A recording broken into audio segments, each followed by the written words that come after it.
Hey, hey, hey, this is your girl, Dr. J. And I always have something profound to say. You guys, I stopped by to remind you that you are here on purpose. There is a purpose behind the pain. God never wastes a hurt. God uses pain to push us through to our purpose. And so, man, I just want to really come here today and really just remind you first of who you are and whose you are, and that you was created for a purpose. And when you start walking in purpose, the enemy is going to come for you. And we know that the enemy comes to steal, kill, and destroy. But God said, I have come that you may have life and have it more abundantly. And so today, I really just want to talk about accountability. People taking accountability, holding people accountable, as well as setting boundaries in your life. The first thing I want to talk about is when Oprah says, turn your wounds into wisdom, make your life a class. I really don't think people understand my purpose or my calling. I love me enough for all of us. I care enough about me for all of us. I got over what people think of me years ago, and Facebook and anybody else's book. Like, why do people put so much weight on people going live on Facebook and discussing anything, issues? Y'all getting y'all clicks and y'all getting y'all um, groups, you're getting your screenshots, group texts, group messages, and you can talk about whatever you want to talk about. But people want to limit what folks talk about on Facebook. I just want to understand who make these rules up and why. Like, that's why I encourage people to do the work. I have spent the last 17 years working on me, trying to heal from unresolved childhood trauma. I have been intentional about my healing. I mean, if you've seen some of the things and programs I've done, receipts don't lie. The whole thing with Camp Fabulous, what I did with those girls, if that whole program was powerful. Even let me just even go further than that. Me being in Jackson State, working on my dissertation, being in the doctoral program, we had to have a cognitive area, and counseling was my cognitive area. And so the techniques I learned in those classes, especially group counseling, I took it and applied it to Camp Fabulous, and I applied it to the Healing Circle, and I applied it to a lot of the things that I do. Us coming together in that circle, me sharing my story of how I endured hurt, pain, shame, guilt, how I was raped before I even had the courage to say no, yes, before I even knew what was happening to me. Molested, molested. Like, y'all see I'm live. Why would you call me if you see I'm live? Molested before I when I just think about all the things, all the trauma I endured as a child, no one should have to go through that. To see who I am and how I'm walking in my calling today, you guys, when I tell you, everybody can have any opinion that they want. People can get together and list out my flaws. I know all of them, and I can list them out better than you. And while you listing out my flaws, you have flaws as too. And so I just want to remind you and everybody else, when we use our power to talk about other people and to hit below the belt, we only showing who we are, what's in our heart. By their fruit you shall know them. By their fruit, not what people say. Now, people can talk a good game and they get on Facebook and they post these scriptures and all this positive stuff. But behind closed doors, they the one keeping up all the mess. Keeping up all the mess. And the fact that somebody like me is bold enough to come on and just hold people accountable, you know, and explain my side of the story, you got to be able to stand firm and explain your side of the story when things happen to you. See, wants you, the enemy don't wants to be revealed. Again, Jesus said the enemy comes only to steal, kill, and destroy. But I have come that you may have life and have it more abundantly. I don't really think people pay attention to what people do. I don't think people understand their action, the power of their words when they're talking about people, spreading rumors about people, information that they aren't able to verify, just going based off something else someone has told you. So I just want us to have accountability for our actions. I want you to learn from other people's mistakes. So these flies up here. I want you to learn from other people's mistakes. When this whole issue that happened with the councilwoman, Angelique, and I love Angelique to death, you guys. When I tell you I love her to death, like who's gonna stand up and say what's right and what's wrong? So we're just gonna sit back and watch people do all this wrong stuff, and nobody's going to say anything because we like them. We just going to sit back and say, think about the kids, the young people that's watching, and think that it's okay.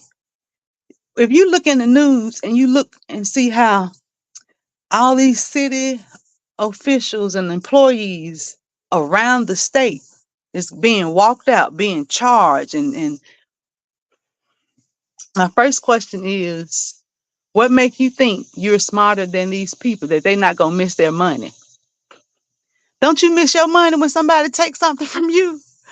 What make you think these people not gonna miss their money? Like, then the other thing, what make you think these people not gonna come looking for their money? Listen, I learned a long time ago by watching other people don't want nothing that's not mine. Don't take nothing that's not mine. Stop coveting, stop wanting what other people want. And it stems from, yeah, I wrote an article, and when I was reading the affidavit of the case, and it listed the things that was purchased. First of all, she pleaded guilty. Because in my article, I had wrote, and it still hadn't dawned on me that she pleaded guilty. Because I was online and telling people, we have to let the law, take place, and everybody's innocent until proven guilty. But she pleaded guilty, meaning she took full accountability for her actions. For that, I have to respect her for taking accountability, for saying I was wrong. Not many people have the courage or the balls to say, you know what, I made a mistake. I was not in my right mind. And that's why my prayer and purpose is to help you learn how to weather any storm. I was deeply disturbed by the news clip that they shared last year when she got stopped by the police. And then she just started telling on everybody.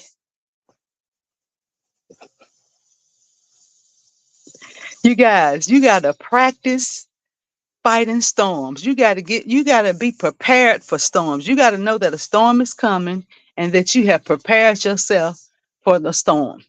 You have to know that, okay, if I get pulled over, I need to say this, I need to stick to this, I need to know my rights. That's the first thing. You need to know your rights. When you know your rights, fear has left the building. See, only people that's scared and sitting there and say everything are the guilty people and the people that have something to hide. But when you know your rights, when you know whose you are and who, listen, you don't have to worry about that. So make sure you know your rights. And unless the police smell something or see something, they don't have a right to search your vehicle. They ask you, and you have to be paying attention and say no. Some of y'all be saying yes and no, no, we're not doing that today. No. And it needs to be a firm no. And you need to know you have the right to say no. And so I just want you all to practice being in these situations so that when something happens, you don't start telling on other people that's not even involved in whatever this situation you got going on. And I want this to be a lesson for all of us. Again, there's a purpose behind the pain. Nobody wants to go through the pain. Nobody wants to watch the pain, but it's happening. It's a part of life. Why aren't we talking about this so we can learn from this? But everybody, when something happens, everybody get in their groups and do all the talking behind closed doors, and you wonder why our community is the way it is. Who's going to be brave enough to say, hey, this not working, this not right, you know? And then the list of things for all these name brand things that was purchased with this money.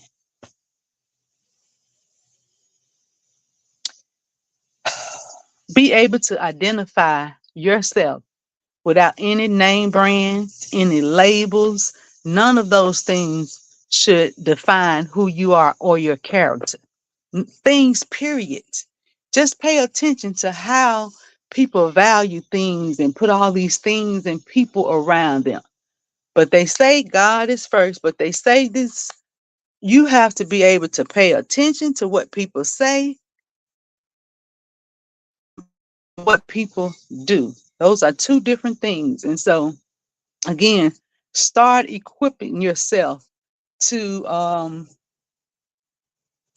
be able to deal with life storms. There will always be storms. When I realized this, that was my prayer. Okay, Lord. And I find, when I did an assessment and assessed myself, not other people, myself, when a storm happened, and I assessed my behavior, okay, I say, how could have handled that better? What did I do to contribute to the storm? See, like most people don't work through these things. They just go on, move on. Oh, I'm so happy and they just move on. No, it's a whole process that happens in my head so that when the next storm comes, oh baby, that ain't gonna happen again. Oh, she ain't gonna move me like that. Oh, you know what I'm saying? You have to practice. You have to practice how you're gonna respond to life. We can't control to what happens, but we can control how we respond. Your job is to work on your response. Your number one job is to work on yourself and be the best version of yourself. I posted during my morning motivation, um, Miles Monroe, Dr. Miles Monroe, and he wrote about how, most people don't like being alone. And the people that don't like being alone, you are running from your development. Man, when you spend time alone, it's your communion with not only yourself, but with the spirit. So the spirit can refill you and show you things. And I mean, listen, your dreams and goals, all of that stuff means something. It is our goals and dreams that pull us out of our depression. People are depressed because they are not living up to their full potential. They are not being themselves. They are not walking in their calling. And you guys, when I tell you a fire has been lit under me because of me losing my mama and my brother. When just going through losing my brother and knowing that he died because he couldn't live his dream, I don't want that to happen to anybody else. So I made a commitment to myself to not only live my dreams, but to speak life into other people and to help them live their dreams as well. And so somebody has to be a bigger voice. The loudest voice is going to win. Think about what we hear and see on Facebook and on social media, period. And the fact that people responded yesterday to me going live about what someone did to me further lets me know and support everything that I'm saying here. Like people, nobody want to take accountability. Nobody want to take accountability. And then my sister go and post on her page about wickedness and evilness and all this other stuff, which is about herself. I didn't even respond. And it's sad. It's sad that she brought this to Facebook. So yesterday, I put a post just as loud and clear. I made a post on Facebook saying, leave me alone. Let's just be friends because I don't play fair. And this is a warning to everybody, babies, bishops, believers, non believers, everybody. Nobody is exempt. Eddie James Carthen, who I love more than everybody, is not exempt. Nobody. Right where you mess up is where I'm going to show up and speak up every time. She came under my post and said, no, you not, and called me out. And so this is what happens. Like you can't do wrong to somebody and tell them how to respond.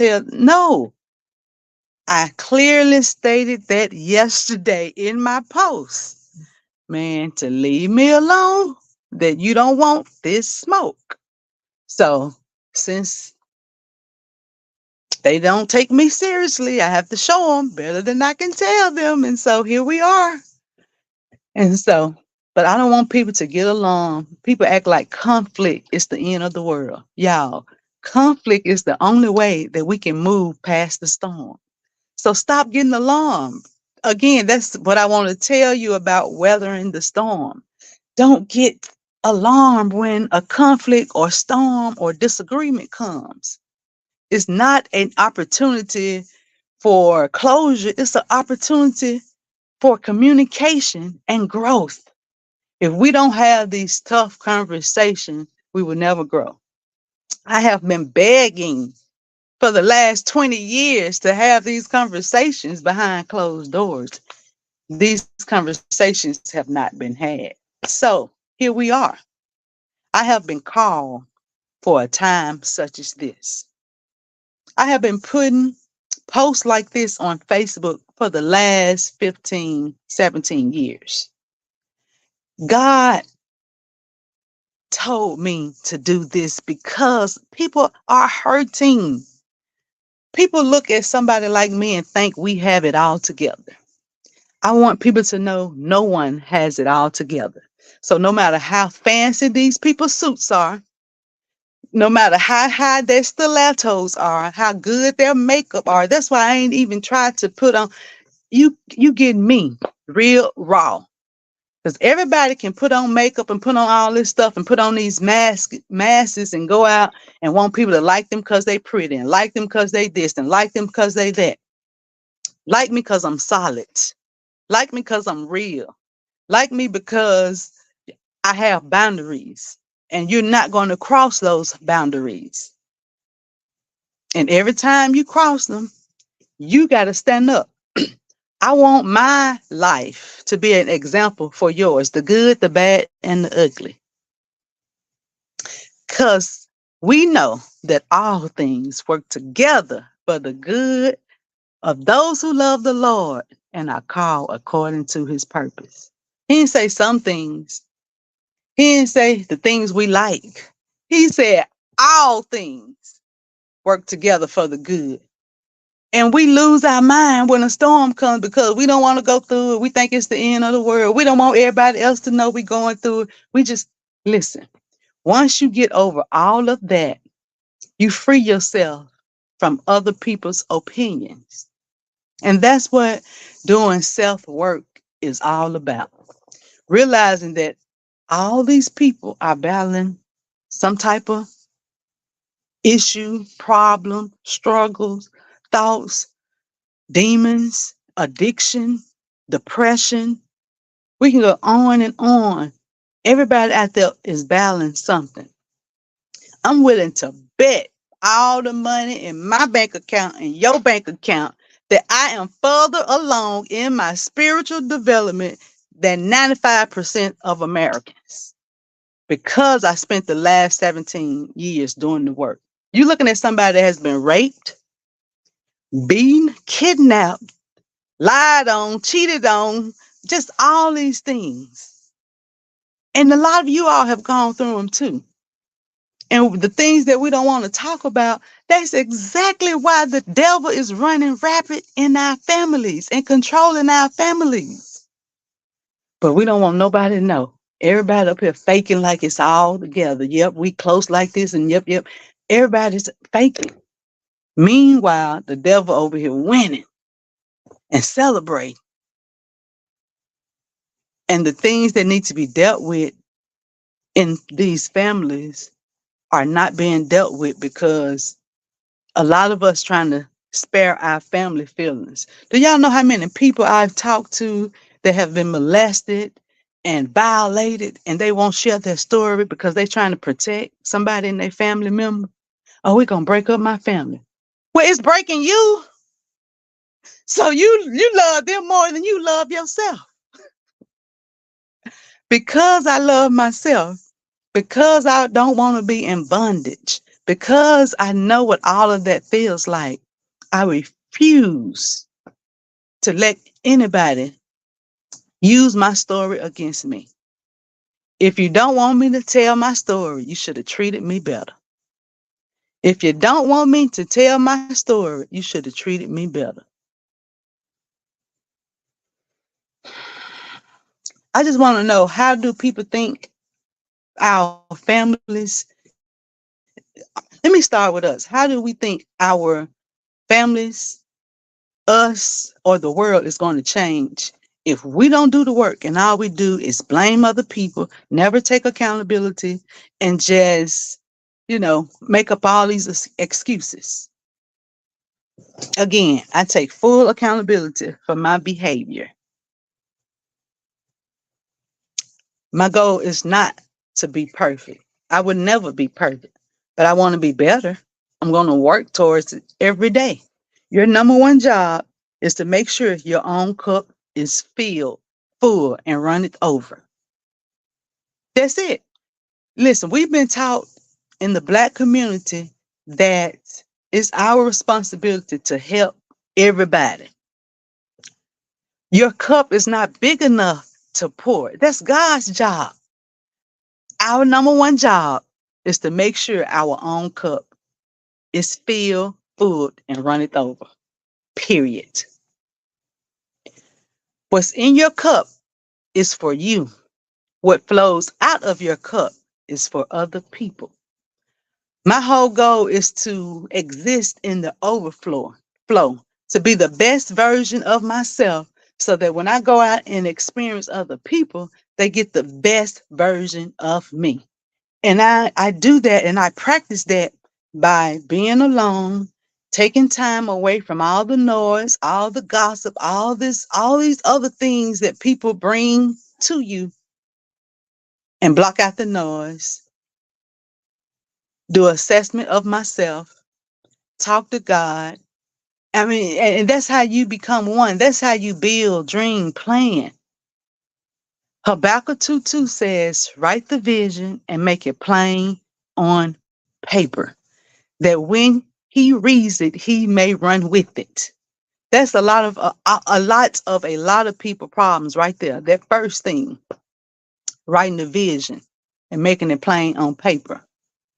We say we believe in the Bible, but our actions don't match what we say we believe. So when are we going to start initiating what we say we believe? A lot of people go to church, but they don't apply what they learn in church. A lot of people read the Bible, but they don't apply what they read in the Bible. I wanted to learn the word and apply the word. Again, I told God, I don't want to be one of these people walking around here acting like I'm perfect, acting like I won't cuss you out, acting like, yes, you push me, you catch me on the wrong day, I might do all of that. You know what I'm saying? And so for these people to act like they so better than anybody else, just because they may have been walking with God longer than anybody else, it lets you know that it's all fake and phony. Because anybody who have a real, raw relationship with the Jesus Christ, you can tell in how they treat other people. My point of reference. Again, I'm not here to say and argue everything in the Bible. That is not my concern. I don't even believe everything in the Bible. But let me tell you what I do believe. I believe that life and death is in the power of the tongue. I believe that greater is he that is in me than he that's in the world. I believe that all things work together for the good of those who love the Lord and are called according to his purpose. I believe that, you know,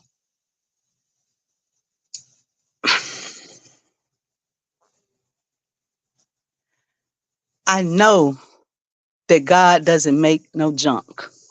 Everybody and everything that God created has a purpose. And we have encountered people and things that has made us feel like we wasn't good enough.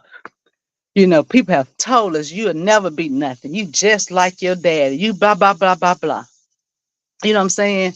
My favorite teacher told me I never graduate from high school. And people just don't know. Words are powerful. I told you, I believe. And see, unlike most people, their beliefs and behavior is not tied to what they believe. But more than anything else, I believe that life and death is in the power of the tongue. Proverbs 18:21. That's the very first scripture my father ever taught me. That I have power, and it's my words. And I want you to get control over your words because that is where your power comes from. Man, listen, when I tell you there's so many nuggets in that Bible, and whether you study the whole Bible or not, you know, people are still trying to live under the law. We are not under the law. Jesus freed us. When you hear people talking about sin, and then they are still under the law. They are still trying to keep a law that Jesus knew we couldn't keep. That's why he died for our sins. And so I don't want you to focus on sin, talk about sin, point out other people's sin. Let John 8 and John 4 be how you should treat people. Because in John 8, when the woman who was caught in adultery and the church people wanted to stone her, Jesus was like, oh my goodness, here these Negroes come again with this mess. You know, Jesus ain't like me. Jesus couldn't say the stuff that I'm gonna say. You know what I'm saying? He wrote down in the sand like, listen, all these people got all these sins, and they think they can be up here trying to accuse and stone somebody else. But instead of Jesus saying that, Jesus said, he who without sin cast the first stone. And they all looked around, then they started leaving. Probably the oldest ones first because they had more sin than everybody else. You know, so don't let these people tell you that you're not good enough for God. I want you to let Jesus be your point of reference, how he treated that lady who was caught in adultery. Where was the man? She was doing adultery by herself. See, y'all got to be smart. Like these men want you to believe that they are the head and they this and that and they blah, blah, blah. They make mistakes too. That they want you to think that God can't use women. My second point of reference is going to dispel that lie. And baby, when I tell you, it's one of my favorite stories aside from Joseph, baby. When Jesus had an encounter in John 4 at the lady at the well. I am the woman at the well, baby. And I was thirsty. And you can tell when people thirsty, their action, when people thirsty, they make bad decisions and they end up out. You can tell. My sister Councilwoman Lee was thirsty and she made a bad decision. I want to stop people from being thirsty. You know what I'm saying? Stop being thirsty. Stop being fearful. Because when you are, you make bad decisions. So I just want you to get your mind right because out of it flows the issues of the world. Your mind and your heart, man, controls who you are. And that's why when somebody, when somebody trying to get you to do something, they gonna be nice to you. They do all these things to so they can control you. That's why when the other day when the girl was talking about being kind, baby, sometimes the devil be kind too. You know what I'm saying? I done had people do that to me and they was a snake. So you got to be aware. Just because somebody is kind, that doesn't mean that they are walking in the kingdom. Do you hear me?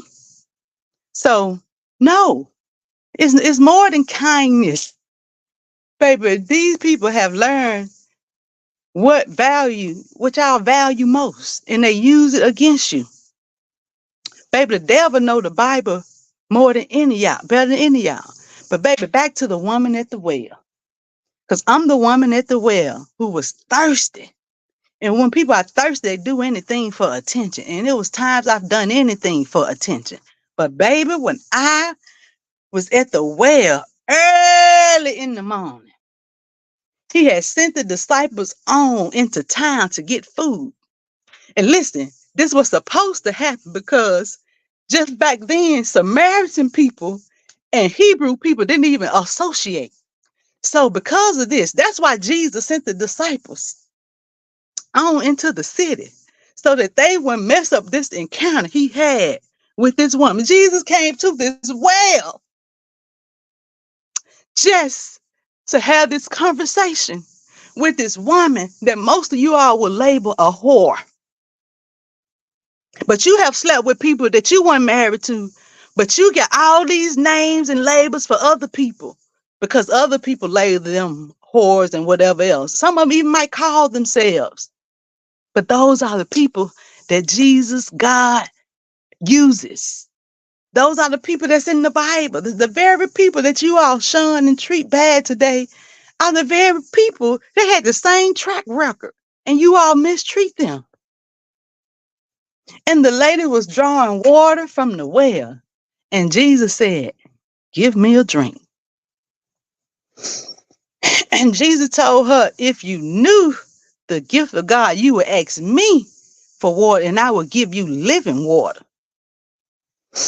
And then he told her to go call her husband and told her, "You don't have a husband. In fact, the one you with now is not your own." And this lady knew all the dirt she had done. And she was like, "Are you a prophet or something?" She said, "I know, you know, the one that gave us Jacob well is coming back."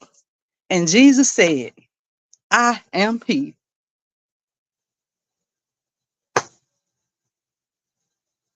It wasn't to a man that he revealed himself to. It wasn't to the church people that he revealed himself to. It was this whore at the well. He said, "I am he." This lady got up early in the morning, 6 a.m. to go get water. She left her water and went into the town and said, "Come and see a man who told me everything I ever did? Could this be the Messiah? And the people came and listened to Jesus, and they believed by what this woman said. She was the first preacher. Do you hear me? Just like he used that woman at the well, God wants to use you too. God wants to use your story. See, most people think that God wants to use your strengths, and he does, but it's your weaknesses that he really wants to use. Our strengths creates competition, but our weakness creates a community. When people feel like they've been through some of the same things that you've been through, they just want to give you a hug and love on you. You know, it kind of pull down and break down those walls that people have up. And so I just want people to, man, listen, I just want you to drink from the well. Come see a man who told me everything I ever did. Could this be the Messiah? Listen, again, I can't sit here and say that definitely the Messiah, Jesus, the Messiah, and over other gods. That ain't the conversation I'm trying to have with people. That ain't my argument. That ain't my ministry because I haven't seen him. I experienced love through watching his stories, and the word has changed my life. That's what I can confirm and say without a shadow of a doubt. What reading his word, watching his life has done to me in my life. So, all this stuff that people speak so strongly of, but can't prove and I can't do that because I'm not a slave. And in order for people to fully, they believe in order for people to fully follow God, you got to be a slave. You got to be as little children. You got to ask questions. We've been taught that you don't supposed to question God. I question God. I talk to God just like I talk to y'all. Why would I be fake with God who know me better than I know myself? Are you tired of being fake with God? Are you tired of being fake with yourself? Are you sick and tired of being sick and tired? Man, listen, come see a man who told me everything I ever did. Could this be the Messiah? So, the first step I encourage you to do is step away from the crowd and the noise and get to a quiet place and look at yourself. Examine your life. I want you to think about those times when you felt your best, the things that made you excited, because those things are what's the word I'm looking for? Indicators of your purpose. So think about all the times you was excited, you was feeling your best self. What makes you feel like that? Then I want you to think about the times where you was the lowest, the people that was around. Like we got to do it's difficult, it's hard, but we have to do this process. We have to go through this process. And once you start there, I want you to ask God, God, why did you create me? Who are you and who am I? Can you show me?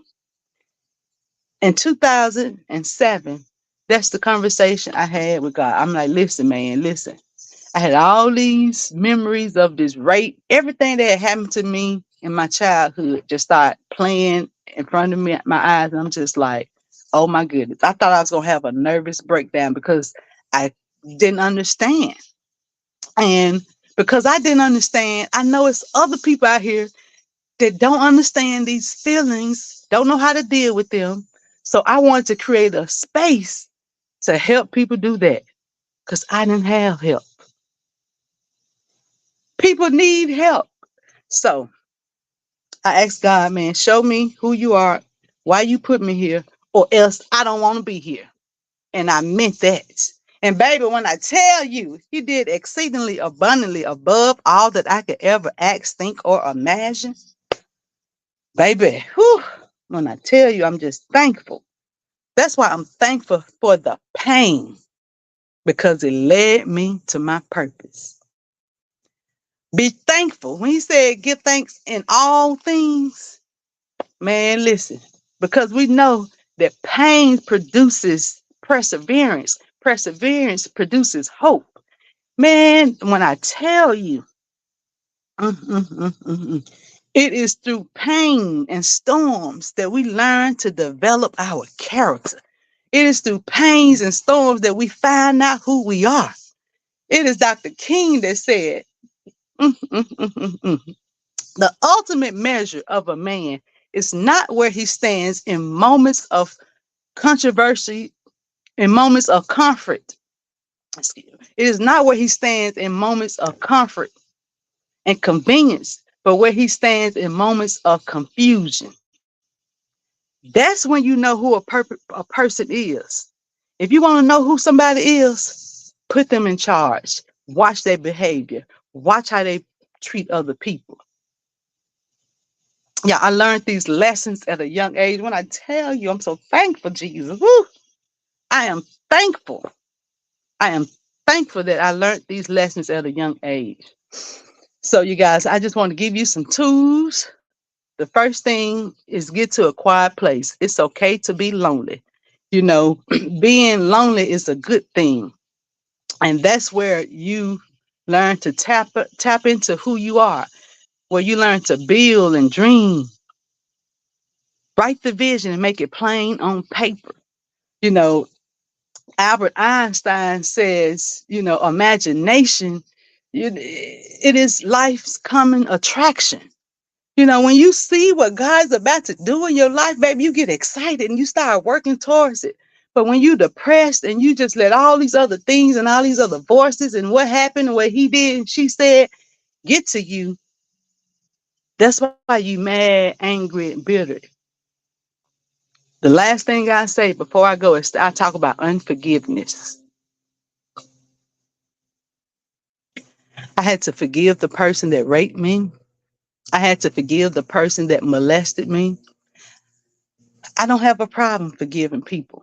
When I was going through that thing and like I said, and just remembered all this abuse that I encountered as a child, me being me. And that's why God gave me, out of everybody else, this assignment to be bold, to be here on Facebook, having these tough conversations, to teach people how to deal with storms and conflict and purpose and hurt, pain, shame, guilt, and fear, because it all from the devil. You know what I'm saying? Because I want you to be your best self.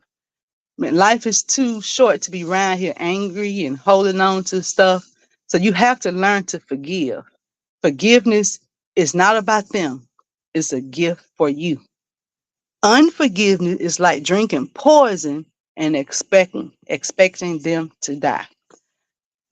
You can't change people. So don't try to get revenge. Don't try to uh show people who they are. Don't try to do none of that. You just stand firm in who you are and work on you. But you have a right to defend yourself and speak up for yourself. Don't let these people come and play on in your face. And people think that when you take up for yourself that you're not being godly. Why would God use somebody that's weak, that can't speak up for themselves?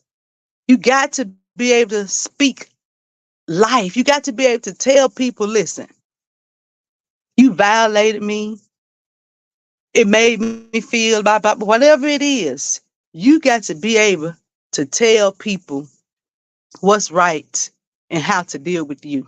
And they can't tell you whether or not you right or wrong, because that's you and your feelings, and you have a right to your feelings. Although you have a right to your feelings, that doesn't make your feelings valid. That's just how you feel. And again, once we start doing a lot of this self-work and go back to our childhood unresolved trauma, and we think about, where did I first feel like that at? Who first made me feel like this? Who told you you weren't good enough? Yeah. Yeah, and this thing, when I think about who told me I wasn't good, my sisters. Yeah, and usually it's in our family.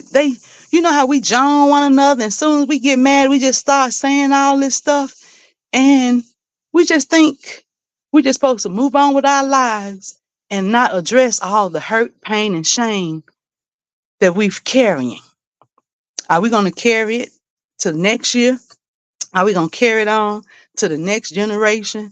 And they can't live out to be who God created them to be because they're sitting here trying to protect whoever in the family, trying not to share their story, trying not to cause conflict, not to cause conflict while you dying in the inside.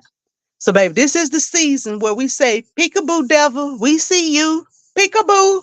Uh-uh. Yeah, when Cat Williams told us that this was the year of exposure, I had no idea what that man was talking about. But baby, listen, listen, listen, Linda, listen. The devil is being exposed.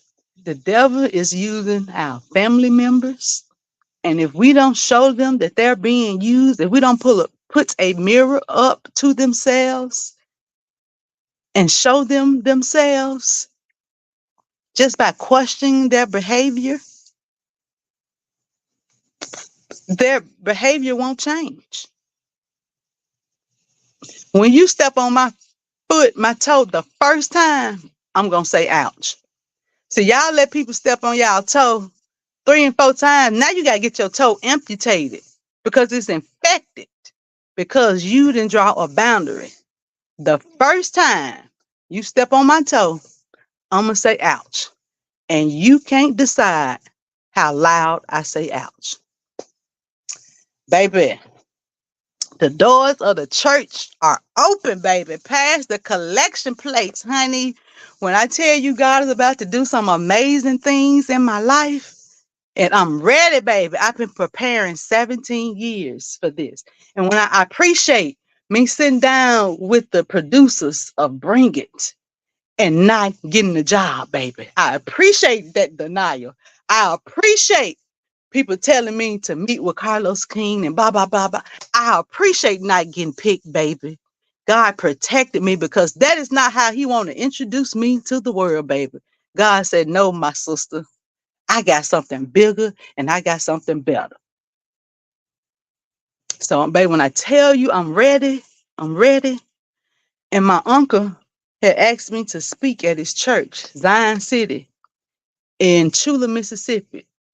He had asked me right after I had buried my brother. And again, I'm wise enough to know when my cup is empty and I have to say no. I didn't even give a response at the time. At the time, I'm really like, do people really just think I'm that strong because I don't show these emotions, because I'm not breaking down like everybody else, that I'm not hurting? I need that same time, just like everybody else, that same grace, just like everybody else, to heal. And so when I went in prayer and asked God, man, to show me, and when I tell you that I'm ready, that people are dying, that I have to use my power and share my experience, my purpose, and my pain is what going to help other people be who they are supposed to be. Man, do y'all have any questions or comments for me these last 4 minutes? Anybody learn anything? Anybody gain anything? Listen, I want to be the best version of myself. I am open to feedback. I want to improve. So definitely let me know any topics you want me to speak on. So because we're gonna dig deep into this storm thing. I'm gonna tell you about relationships. Like, it's a science to all of this stuff. And I am a scientist. The fact that I know all these different theories about development and about, the brain development, just studying these theories, you know, People like um,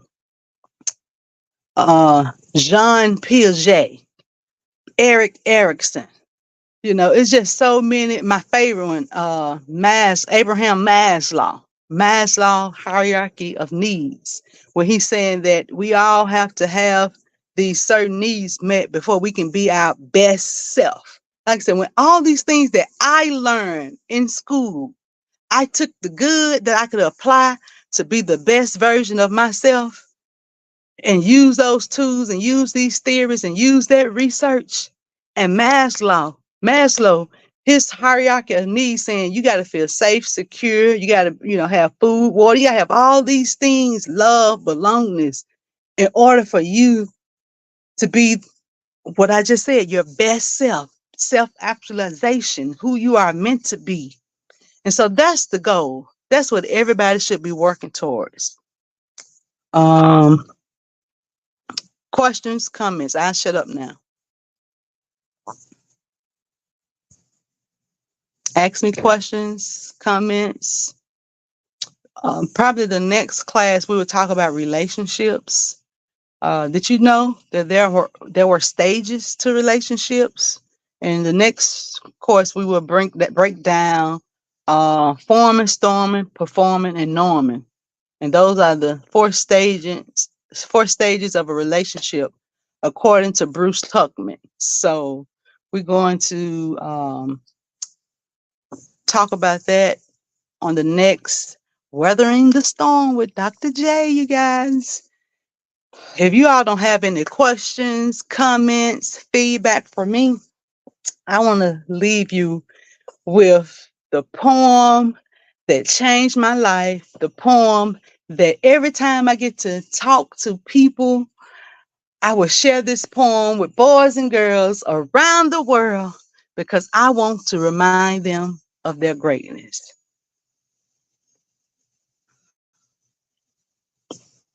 Our biggest fear is not that we are inadequate. Our biggest fear is that we are powerful beyond measure. It is your light, not your darkness, that most frighten us. We ask ourselves, who am I to be gorgeous, talented, brilliant, and fabulous? Actually, who are you not to be? You are a child of God. Your playing small doesn't serve the world. There's nothing about shrinking so other people won't feel insecure around us. We was born to make manifest the glory of God that is within us. And it's not just in some of us, it's in everyone. As we let our own light shine, we unconsciously give others permission to do the same. As we are liberated from our fears, our presence automatically gives others the permission to do the same. You all are free. I hope my presence here today helps set you from your fears. There's a purpose behind the pain. God never wastes a hurt. God used pain to push us to our purpose. Listen, you have a purpose and God wants to use your pain. Will you let Him? Go and be great. I'll see y'all on the other side. Thanks for watching. This is your girl, Dr. J, and you know I always have something to say.